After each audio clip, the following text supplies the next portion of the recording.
Bonsoir.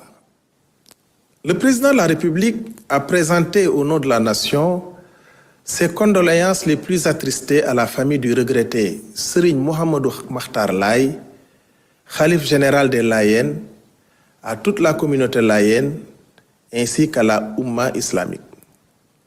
Que Dieu l'accueille à Firdaus. Ce soir marque le 44e Conseil des ministres sous la présidence de son Excellence M. Bassirou Diomaye Diakhar Faye.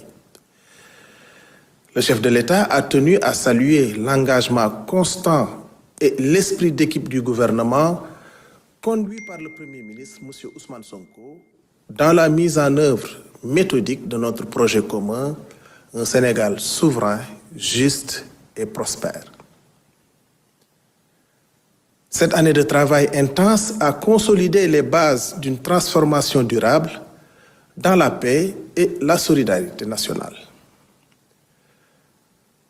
Revenant sur la célébration historique du 65e anniversaire de l'indépendance de notre pays, le président de la République a magnifié le succès des festivités.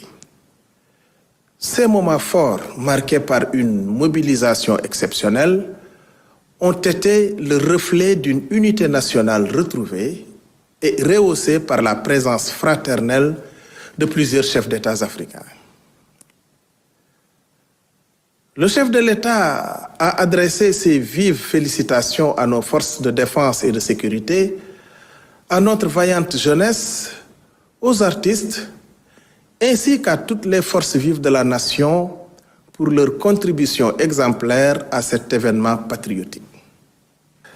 Accordant une priorité absolue à la jeunesse et à la citoyenneté, le chef de l'État a ordonné l'accélération du programme national de promotion de la citoyenneté et la réforme du Conseil national de la jeunesse avant le 1er juillet 2025. Il a insisté sur le renforcement du lien armée-nation et de l'instruction civique dans les écoles, sur la multiplication des infrastructures socio-sportives et l'encadrement associatif, et sur une politique de jeunesse innovante ancrée dans nos valeurs et adaptée aux défis technologiques. Sur le plan sanitaire, le chef de l'État a exigé des mesures fortes pour répondre aux défis de la transformation de notre système de santé.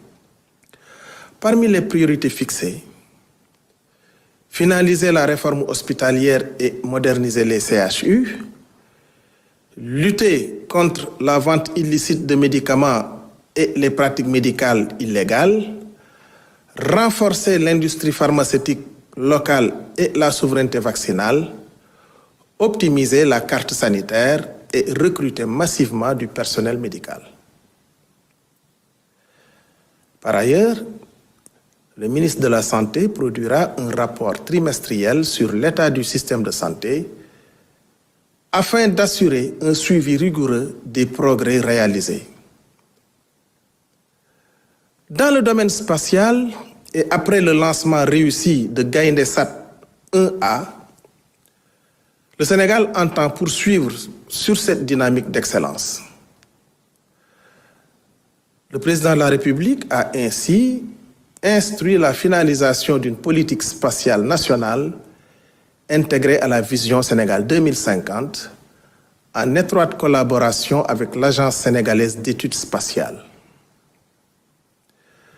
Le Premier ministre, M. Ousmane Sonko, a quant à lui tenu à alerter la nation sur une situation grave et inacceptable, celle de la prise en charge des personnes souffrant de troubles mentaux.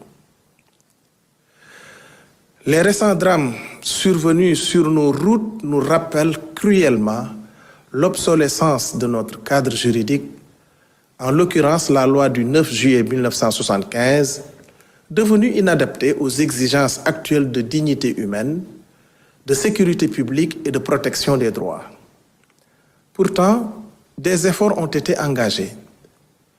Le plan stratégique de santé mentale 2024-2028, doté de 17,9 milliards de francs CFA, vise un accès universel à des soins de qualité sans stigmatisation. Mais les obstacles persistent.